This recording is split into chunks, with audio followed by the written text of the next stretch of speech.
Listo, Alex.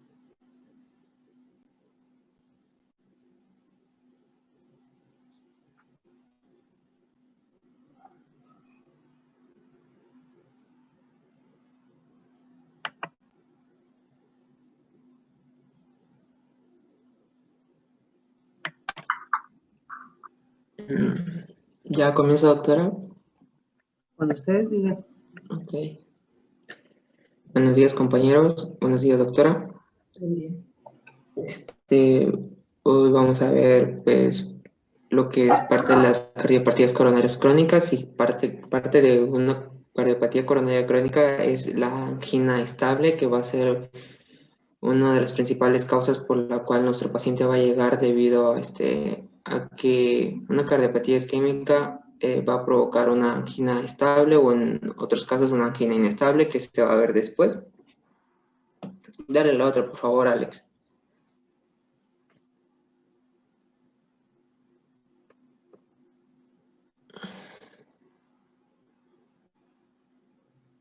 Bueno, lo que cambia.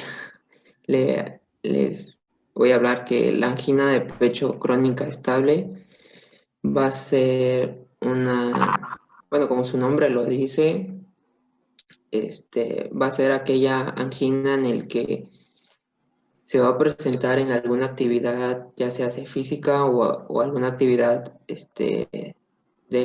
cotidiana y que va a ceder en el reposo. Esta comparación de la inestable es que, como en comparación de esta, es que pues Alex, la inestable ya cambió. no ha cambiado, pero en lo que cambia le platico de mientras. Sí, no digo por si no sabe él, a lo mejor no se ha dado cuenta. Pero no, hay que abrir la presentación. ¿No lo pueden ver? Ahorita ya no. No, ya ahorita salió tu pantalla. Es que no avanzó.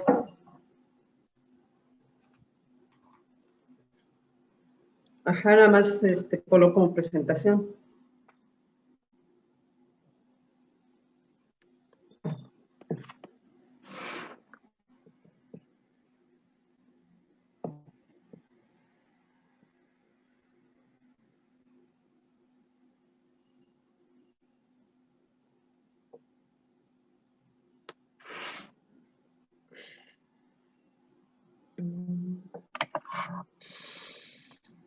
Alex, ¿la puedes abrir como presentación? Ya está, doctora. Ya la... Le estamos viendo no como la pantalla completa, sino como todas las diapositivas de PowerPoint.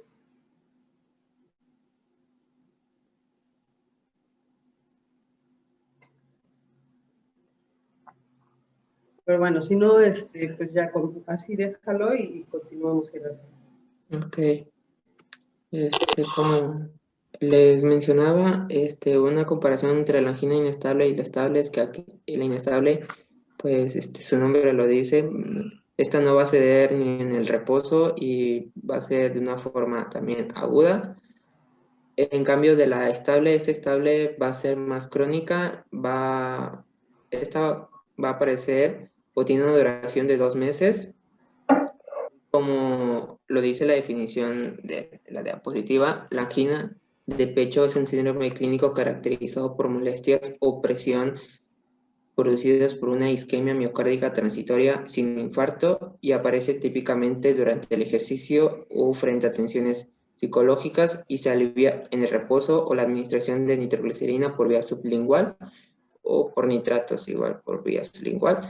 Al referirse por tensiones psicológicas también se refiere a que no solo el hecho de hacer ejercicio va a provocar que tengamos a una angina estable, también el frío, cambios de humor, el estrés, más que la mayoría de algunos trabajadores, y como es una patología que se va a mostrar en mujeres y hombres ya de edad adulta entre los 50 y los 60 años,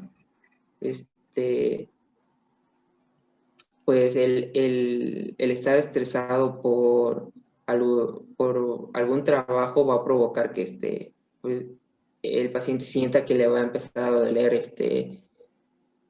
el pecho de una forma en localización centroesternal y como si le estuvieran suprimiendo también pues el pecho. ¿Le puedes cambiar la otra, Alex, por favor?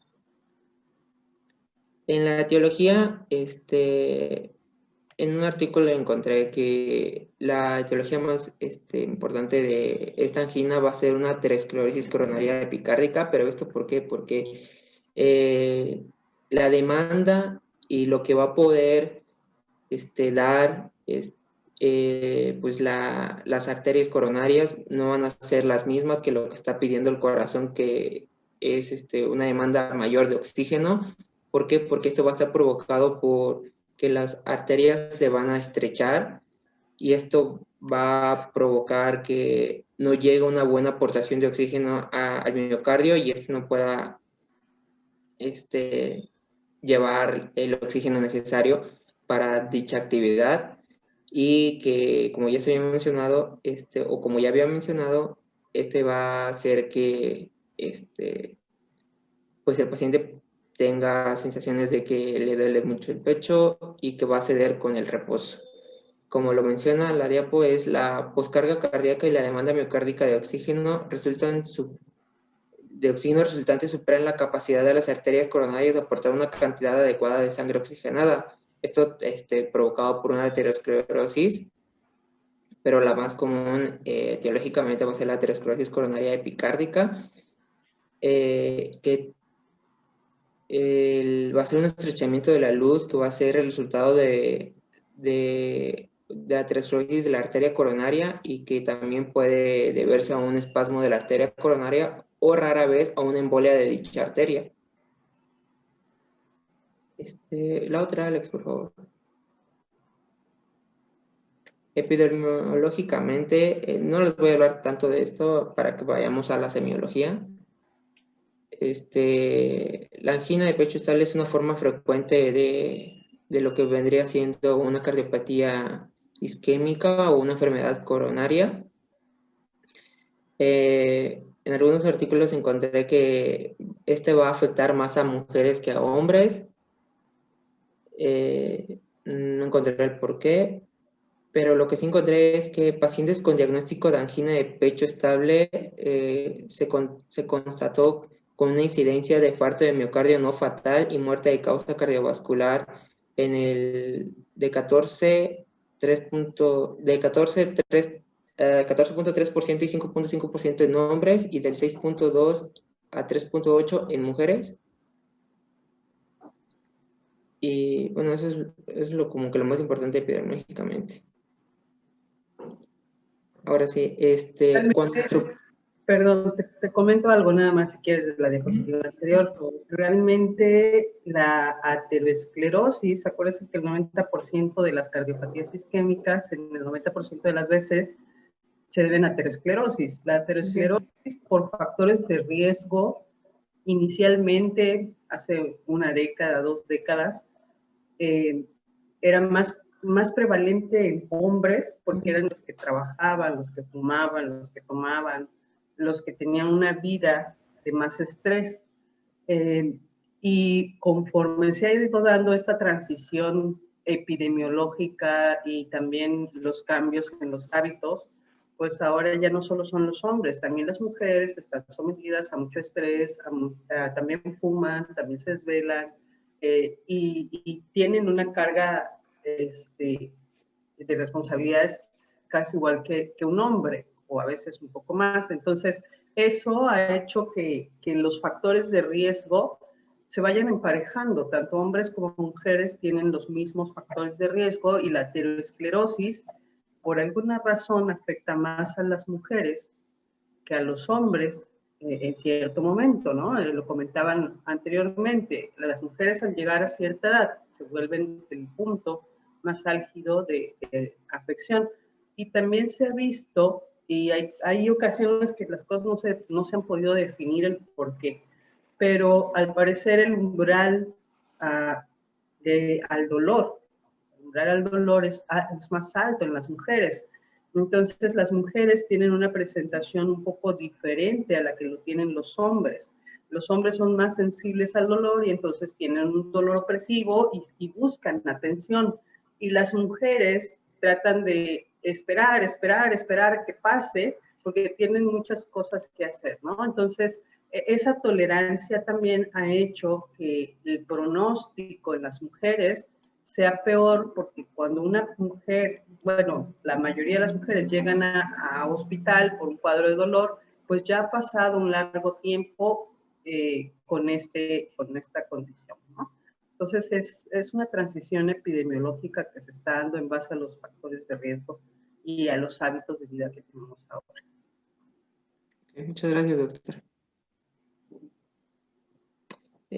Bueno, como les mencionaba, lo más importante de esta angina estable va a ser la semiología, porque nuestro paciente, antes que nada, necesitaríamos saber si tiene alguna angina o si solo es un dolor torácico, pero en este caso de forma no cardíaca. Entonces, para saber si es una angina, tenemos que evaluar 3 puntos. El primero es que nuestro paciente nos va a referir que tiene un dolor opresivo retroesternal o precordial.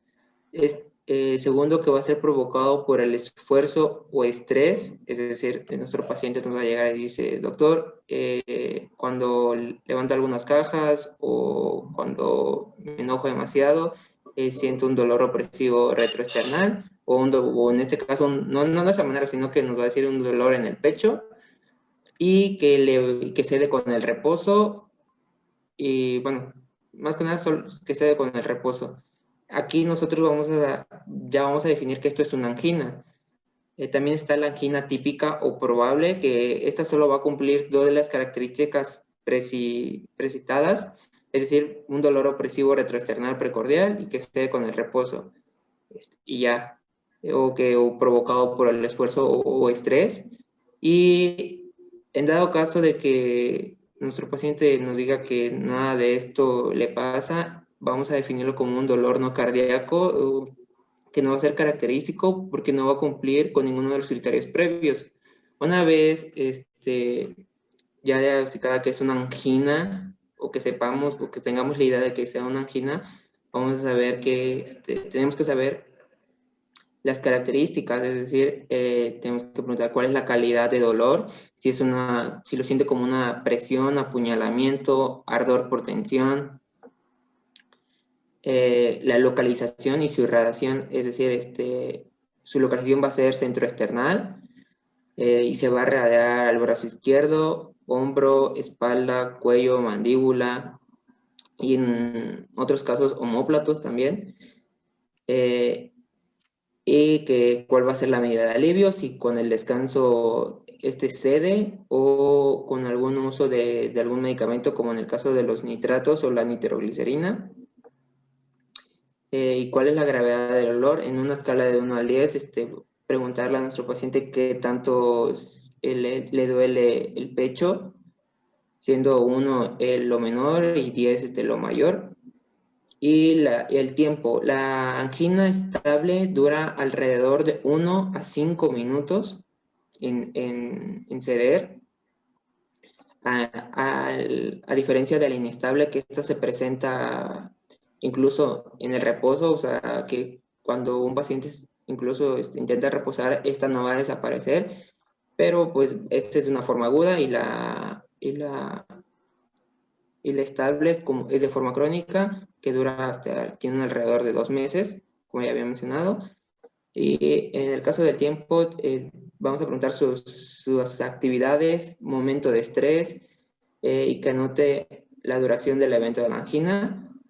Como factor precipitante, tenemos que saber qué estaba haciendo en el momento en que sintió este dolor, si algún ejercicio o si estaba caminando, si estaba en un momento de estrés o por algún cambio en el clima que en algún artículo mencionaba que esta angina estable también se podía presentar cuando un paciente se iba a acostar por las noches, también conocida como angina estable de sábanas frías. El paciente sentía otra vez la opresión en el pecho y pues que se relajaba solo cuando se sentaba. Y en el caso de los factores asociados, hay que preguntarle que cuando esto pasa, si siente pues, sudor, en el caso de aforesis, disnea paroxística nocturna, ortopnea, problemas gastrointestinales y fatiga. Con parte de esto también viene la clasificación. Por favor, Alex, la otra. Porque hay que saber que hay 2 clasificaciones, que es la NIJA, pero la NIJA hay que saber que esta es para la insuficiencia, y para una angina la mejor clasificación que existe es la de la Sociedad de Cardiovascular Canadiense, donde define que la clase 1 va a ser una angina con esfuerzo muy superior a los habituales y no la causa la actividad ordinaria como caminar o subir escaleras. En la clase 2, esta ya se va a ver un poco afectada, o el paciente se va a ver un poco afectado, y la angina aparece caminando, subiendo escaleras rápidamente, con frío, después de comer, con viento, con estrés emocional, o aparece únicamente pocas horas después de despertar. Y la clase 3, esta ya va a estar más marcada. Esta angina limita marcadamente la actividad física ordinaria, como caminar los 100 o 200 metros en llano o subir un piso por las escaleras al ritmo habitual. La clase 4 va a ser la imposibilidad de realizar ningún esfuerzo y lo que pueda aparecer en reposo. Pero ya andado en reposo, vamos a decir que esta es una angina ya más. Nada más déjame comentar algo, Gerardo. Sí. La angina, aunque él me la está comentando como una patología estable, vaya, es el factor, es el común denominador, vamos a decirlo, es el común denominador, la angina de la cardiopatía isquémica. O sea, todo depende de si el paciente tiene angina o no, angina como síntoma, no como enfermedad. El dolor opresivo que el paciente nos pueda referir es el que nos va a decir si realmente tenemos una cardiopatía isquémica o no. En este caso, la angina es el síntoma del dolor opresivo. Típicamente es el dolor opresivo retroesternal que aparece al esfuerzo, hablando de angina estable. ¿Sí? Que ya vimos toda esta condición del consumo de oxígeno debido al esfuerzo, y que hay una foto de Netter que muestra a una persona mayor, a un señor mayor, saliendo de un restaurante, habiendo caminado unos escalones de su vida, y con una maleta, en un ambiente muy frío, con ropa de frío y aire frío, ¿no? Entonces, esas son las condiciones ideales en las que se da la angina estable. Una persona que tuvo una ingesta copiosa, que ha hecho un esfuerzo de caminar una subida, que está en un ambiente frío, hombre principalmente, que hace un esfuerzo como es el cargar una maleta, y esa serie de conjunciones de actividades son las que favorecen que se desencadene la angina. Y la angina, les digo, es el dolor esternal, retroesternal opresivo, que se presenta típicamente en el tórax anterior y que se irradia hacia el cuello, hacia maxilar inferior y hacia cara interna de los brazos. Cuando el paciente les refiere que se les adormece todo el brazo, difícilmente va a ser angina. La angina tiene una presentación muy sutil, ¿no? Entonces, la mayoría de las veces se duermen estos dos dedos y la cara interna del brazo. Y como lo comentó Gerardo, hay una presentación típica donde se presentan con esfuerzo, cede con el reposo, es una angina típica. Cuando cede con el reposo, ceden los primeros 5 minutos. La duración de la angina típicamente es de 20 minutos. Algunas literaturas manejan hasta 30.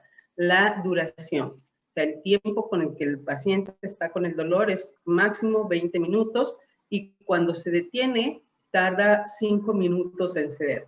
O con la administración de un vasodilatador, como puede ser nitroglicerina. Se le pone la nitroglicerina sublingual al paciente y el dolor debe ceder en los primeros 5 minutos después de la administración de este fármaco.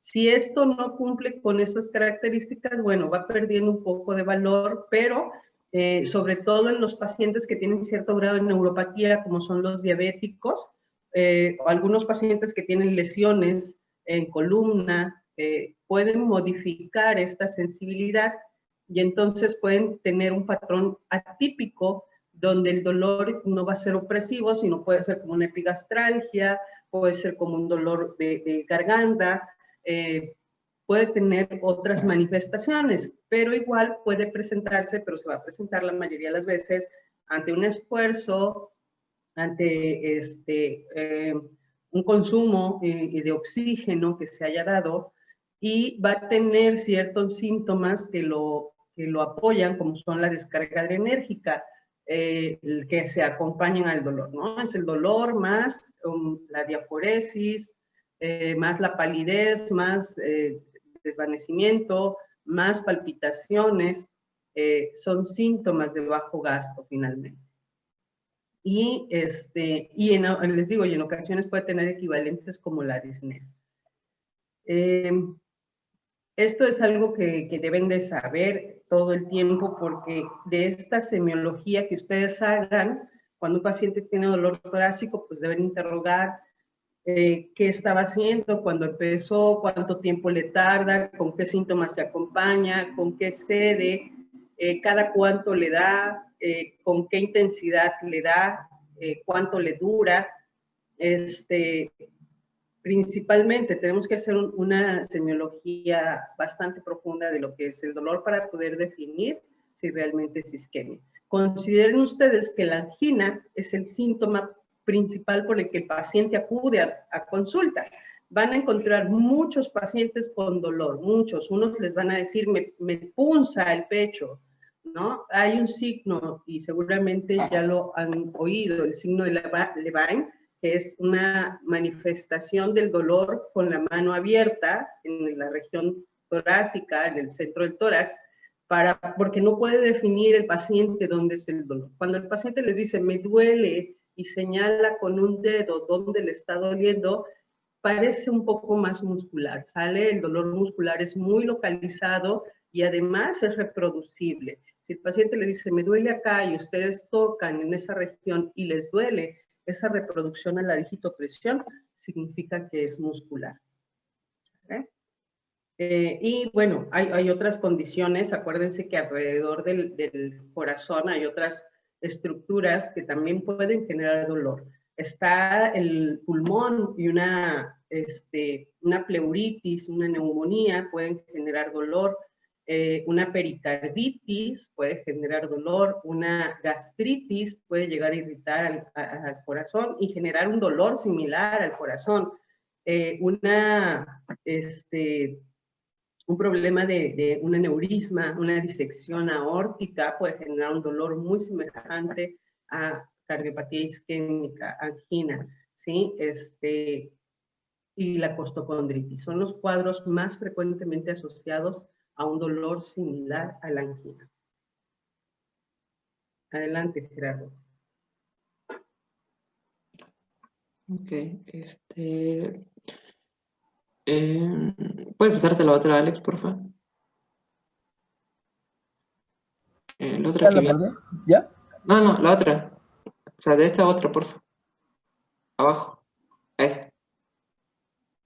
Antes que nada, que como una calidad de vida, fue un cuestionario que encontré, estaba en inglés, pero es un recuadro que se le pregunta al paciente, o es una forma de saber cómo está en el caso de que tenga alguna angina. Es preguntarle en el último vez cuántas veces ha tenido angina de pecho. Puede ser ninguna, de 1 a 4, de 5 a 8, de 9 más. Y se ha reducido o abandonado totalmente alguna actividad o trabajo debido a su angina, para ver qué tan frecuente le da la angina y si el dolor que siente es demasiado. Y si alguna vez ha tenido alguna angina mientras se sentía estresado, también en el momento del coito, si en algún tiempo caluroso o frío, al vestirse o bañarse, caminando a un ritmo normal, subiendo escaleras, y todo esto más que nada para saber cómo está nuestro paciente. También es necesario saber cuánto ha afectado la angina de pecho pues, su calidad de vida, es decir, si lo ha tratado, si no afecta demasiado, si un poco o demasiado. Y si ha afectado la angina de pecho a su vida familiar. Bueno, esto no es tan importante, la verdad. Y hay algo más a lo que quiera hablar con su médico. O sea, aparte de esta angina, si siente otros síntomas que le puedan provocar pues disnea o cierta dificultad a la hora de trabajo. Arriba, Alex, por favor. La que está arriba. Esa. Gracias.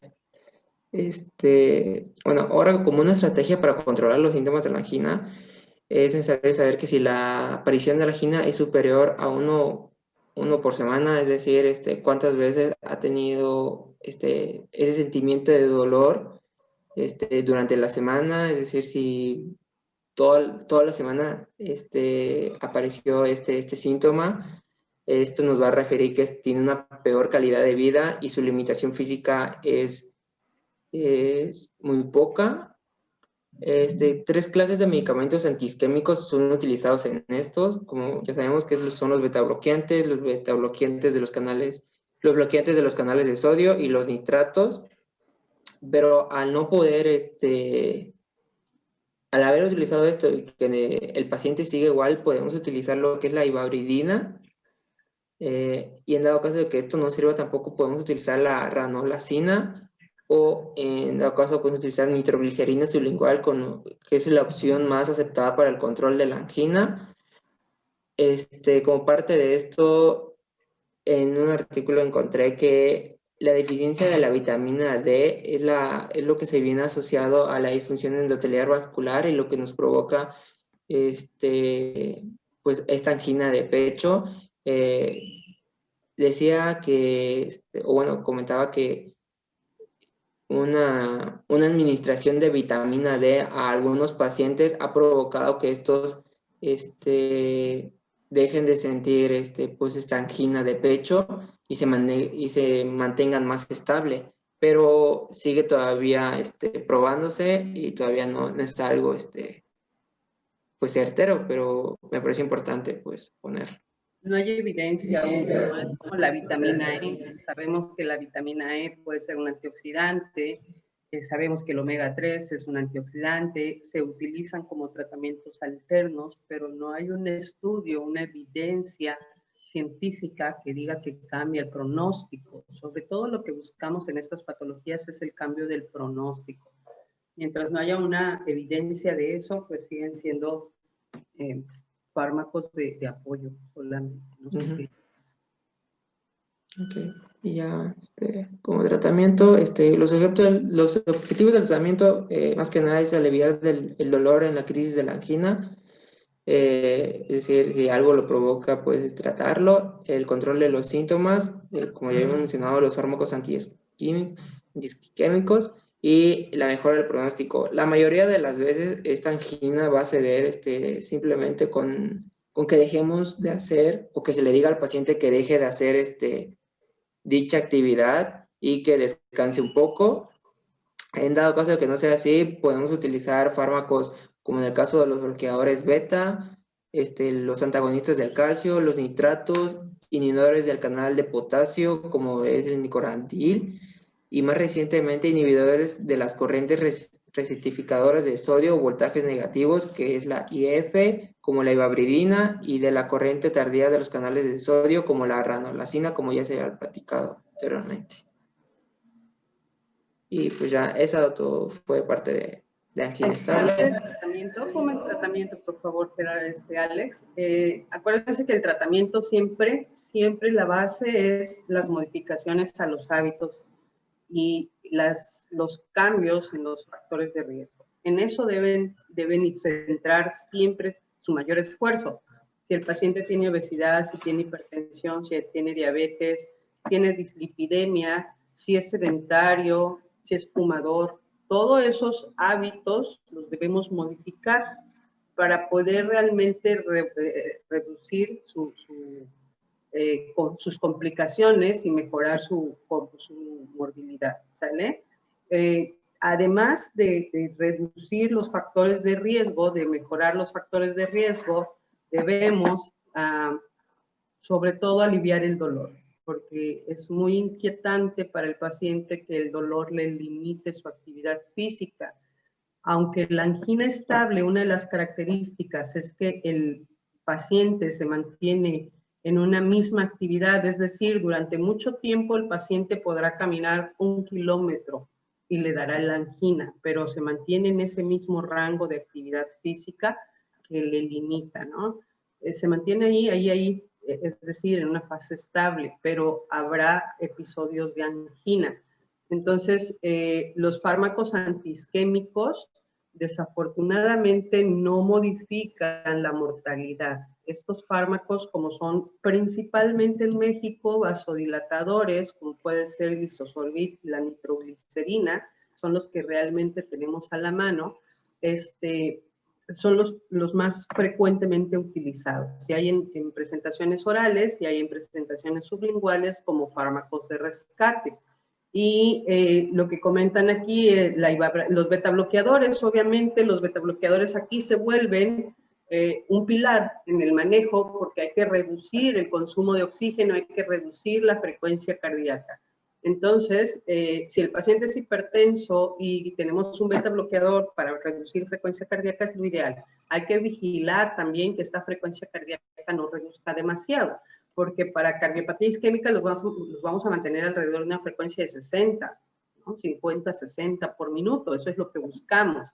Pero puede ser que se nos vaya muy abajo la frecuencia, ¿no? Entonces, los beta bloqueadores son los únicos que van a modificar la morbimortalidad y la evolución de esta enfermedad. Si el paciente tiene una contraindicación absoluta, como es la insuficiencia arterial periférica, como es un episodio de asma, el diagnóstico de asma, o una contraindicación relativa, como es la neumopatía, bueno, podemos utilizar los antagonistas de calcio, los no hidropiridínicos, como son diltiazem y verapamilo.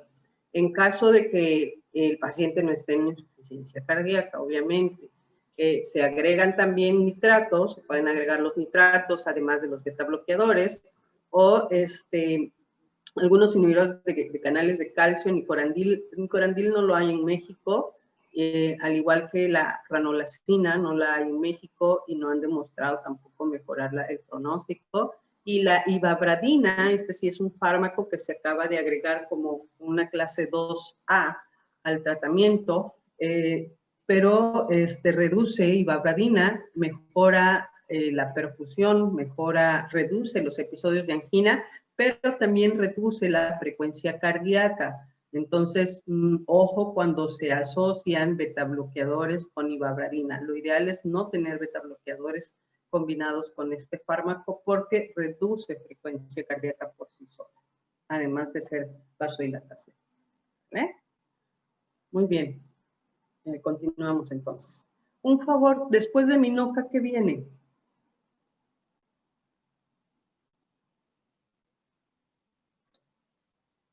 ¿Podemos hablar ahorita de síndromes coronarios agudos, por favor, y dejar Minoca al final?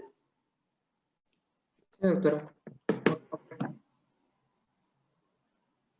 Va Valeria entonces. Voy.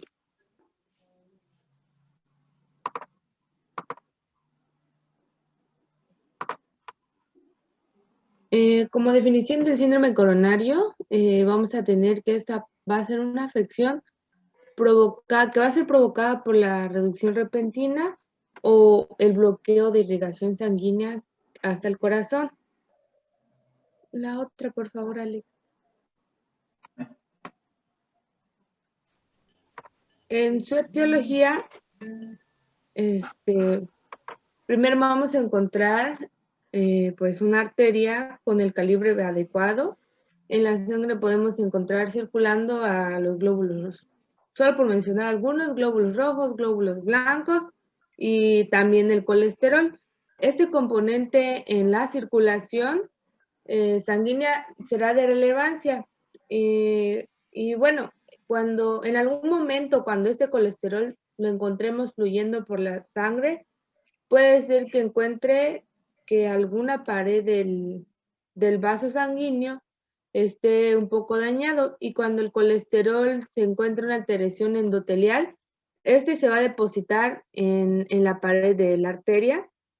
Después de esto van a llegar pues los glóbulos blancos, que son los que van a tratar de quitar este colesterol de la pared, pero al hacer este mecanismo, se va a iniciar un proceso inflamatorio que va a ser conocido pues, posteriormente como aterosclerosis, lo que va a significar que va a haber un endurecimiento del vaso sanguíneo.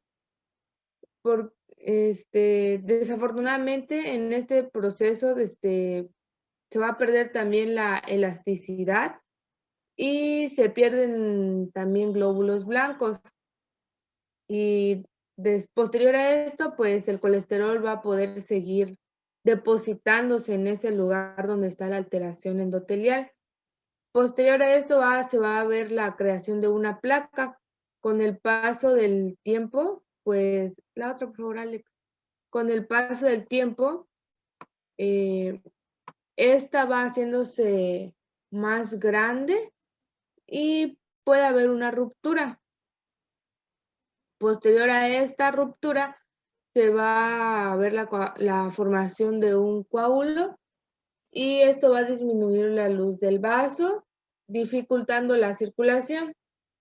Pero aunque esto ocurra, puede que al principio la sangre no va a tener problema para pasar por el lugar que se va a estrechar en cierta medida, debido a que en un inicio esta placa pues va a ser más pequeña y se van a necesitar pues décadas para que esta placa se convierta en algo suficientemente estorbosa como para que se vuelva relevante clínicamente, aunque esto pues va a variar en cada paciente si tienen antecedentes pues heredofamiliares, si tienen algunos factores de riesgo, como son el tabaquismo, la obesidad, y de eso va a depender el tiempo.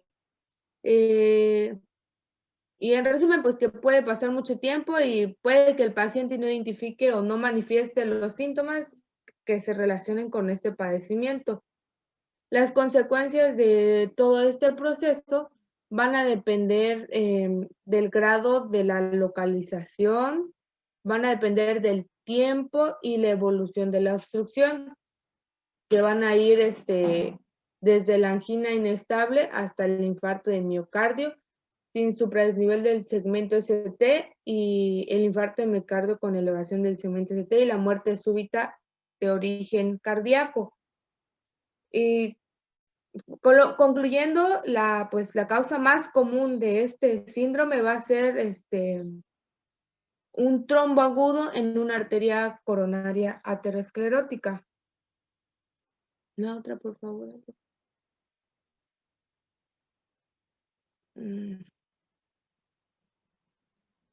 Bueno, con respecto a la epidemiología, tenemos que va a ser las enfermedades cardiovasculares, pues van a persistir como primera causa mundial de morbimortalidad. Valeria, Sí, doctora. espérame. Es que no sé por qué Alex no puede abrirla. Alex, y si le picas aquí donde está la pantalla, ¿no puedes? ¿Dónde, doctora? Alex, yo creo que le tienes que dar en habilitar edición y ya luego ya lo vas a poder presentar. Ahí abajo donde está la pantalla, digo, no sé si no lo puedes abrir porque tienes que habilitar ese.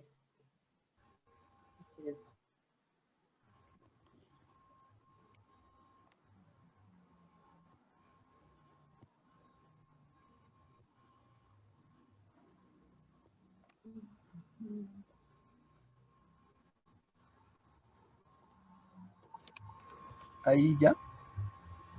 Sí. Ahí está bien. Gracias. Bueno, como mencionábamos, la enfermedad cardiovascular va a seguir persistiendo como primera causa mundial de morbimortalidad y va a aumentar, bueno, ha aumentado pues en los últimos años. Esto se debe pues a ciertos factores de riesgo. A nivel mundial, nos menciona que los síndromes coronarios agudos van a ser una causa importante también de mortalidad y esta va a ser la más frecuente. También existen datos epidemiológicos de México que establecen a la cardiopatía isquémica como primera causa de mortalidad en mayores de 60 años y que el síndrome coronario agudo va a ser una afección que va a provocar demasiadas muertes entre todos los eventos con respecto a la incidencia, la edad de presentación, el impacto económico, factores de riesgo y diferentes factores de riesgo de acuerdo con cada región. Nos menciona también que en Latinoamérica es una de las regiones del mundo que tienen van a tener una alta carga de factores de riesgo cardiovascular. Por favor, ¿le puedes dar clic, Alex? Especialmente, por ejemplo, el sobrepeso, dislipidemia y diabetes mellitus. Y estos factores van a tener un impacto significativo en la incidencia de este evento. Aquí podemos ver una gráfica en la que se muestran los factores de riesgo asociados pues con cierto porcentaje y esto vendría siendo solamente como vino o fusion, no sé cómo lo ven, vendría siendo como solamente en Latinoamérica y los celestes vendría siendo otras regiones. Y podemos ver que el tabaquismo se encuentra pues en casi el 50% junto con la obesidad, hipertensión también y pues nosotros vamos, Latinoamérica va ganando, ya está más arriba. La diabetes, creo que igual vamos ganando. Y dale la otra, por favor. Y pues la mortalidad de los pacientes con síndrome coronario agudo en Latinoamérica va a ser mayor que en los países desarrollados.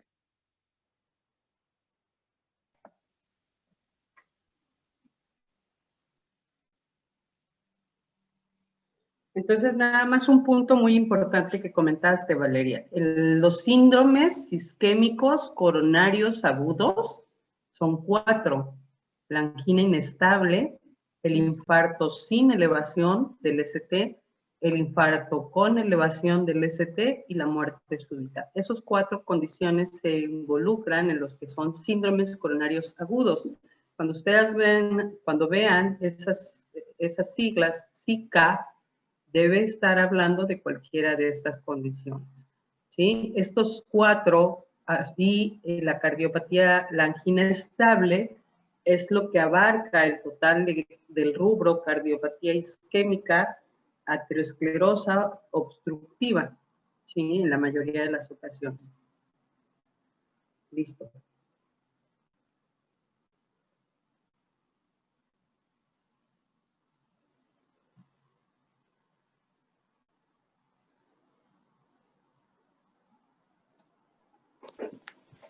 Doctor, iniciamos con elevación de ST. Sí, iniciamos porque vamos atrás. Bueno, comenzamos con el cuadro clínico, que dice que va a ser un dolor profundo visceral como sensación de pesantez, constrictivo y opresivo. También se usan calificativos de punzante o quemante. Estos se van a irradiar, bueno, estos dolores se van a encontrar en la zona central del tórax, epigastrio o en ambas regiones, y dice que el dolor también se puede irradiar hacia el trapecio. Bueno, el dolor no se irradia el trapecio, por lo que este puede ser un signo diferencial útil para orientar más hacia a una posible pericarditis. Se presenta sin dolor más frecuentemente en pacientes con diabetes mellitus y se incrementa aún más con la edad. En el anciano puede manifestarse con disnea repentina, que evoluciona hasta la aparición de edema agudo de pulmón. Bueno, otras variantes en lo que es las manifestaciones, podemos encontrar pérdida de conocimiento, estado de confusión, sensación de debilidad profunda, aparición de arritmias, manifestaciones de embolia periférica y la hipotensión arterial inexplicada. Siguiente, por favor. Bueno, en cuanto al electrocardiograma, en la oclusión total de una arteria epicárdica, pues vamos a tener... Una pregunta. Ajá. ¿Me puedes poner la diapositiva anterior, Alex, por favor? Tomás, ¿cuál sería la diferencia en el cuadro clínico entre angina e infarto? Ah, sí, es que aquí el dolor se va a hacer más fuerte hasta ser insoportable. ¿Solamente sería la intensidad? Ah, también el tipo de dolor que también se va a extremidades, a la extremidad izquierda. Puede ser también, ¿no?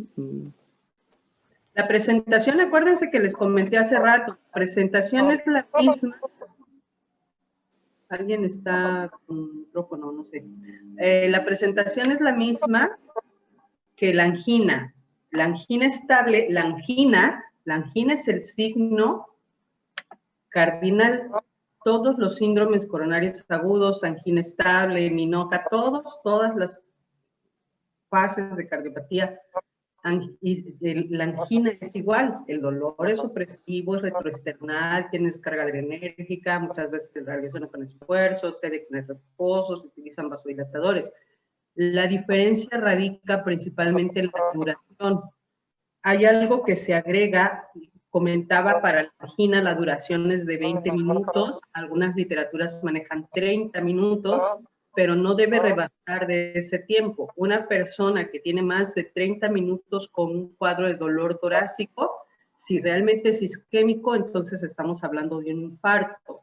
Y se agrega en ellos la sensación inminente de muerte, o sea, el dolor sí llega a ser tan intenso que sienten que se van a morir, pero es un dolor persistente por más de 20 o 30 minutos que no cede con el reposo, que puedes ponerle un vasodilatador, un nitrato y no cede, y hay sensación en ocasiones, hay sensación inminente de muerte, además de todas las demás condiciones que lo acompañan.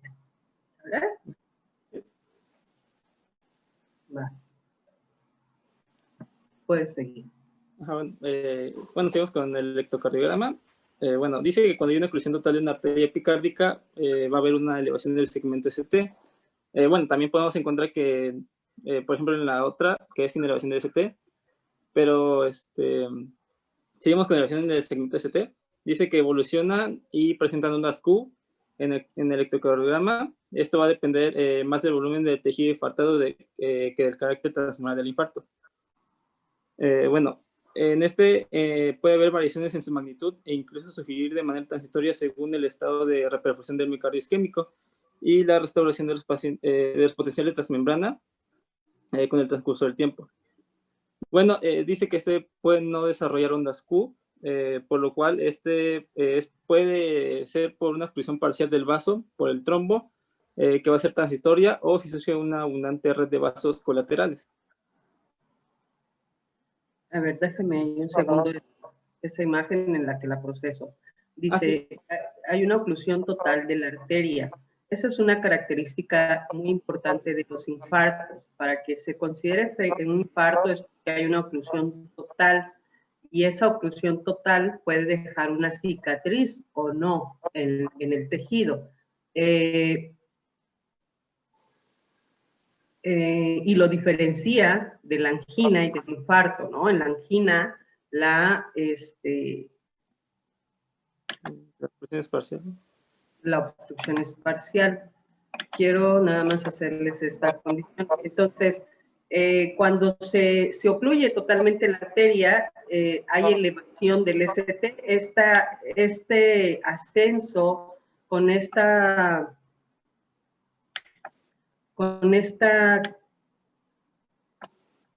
persistencia arriba del ST es lo que nos habla de un infarto en evolución. Cuando la vemos así, puede ser que tenga un tiempo. Esto es una condición aguda, minutos, horas. Esto es cuando ya va pasando, y conforme va pasando se presenta más característicamente la onda Q y va descendiendo el ST. Por eso es que los llamamos infartos con elevación o sin elevación del ST. El infarto con elevación es lo que antes denominábamos infarto Q, y el que es sin elevación es el que denominábamos no Q, ¿sí? La onda Q, al final de cuentas, a mí me habla de necrosis, de tejido muerto.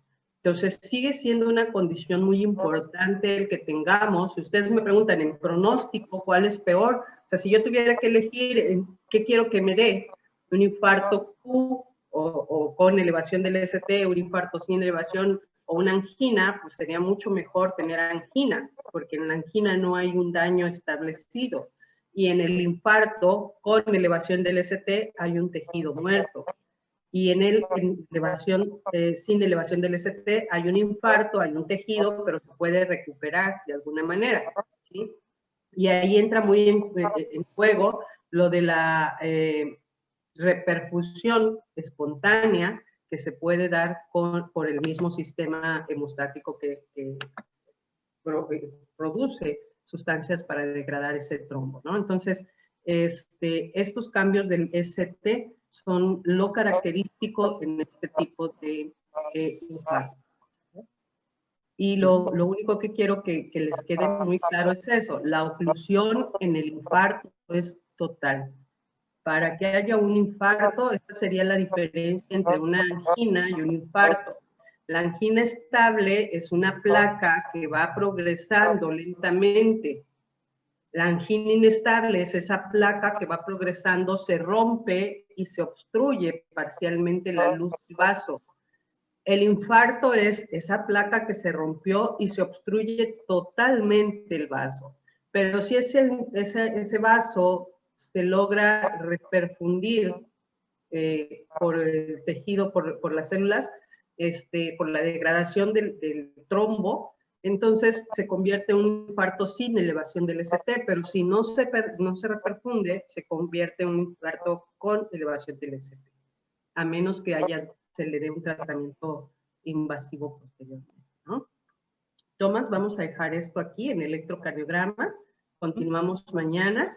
Chicos, nada más les comento, nos quedan solo aproximadamente 4 semanas de curso, entonces les pido que se ajusten a media hora de presentación, por favor, porque si no, algunos ya no van a alcanzar o van a tener que ir muy deprisa. Conclúyanme en media hora cada uno para que podamos terminar a tiempo.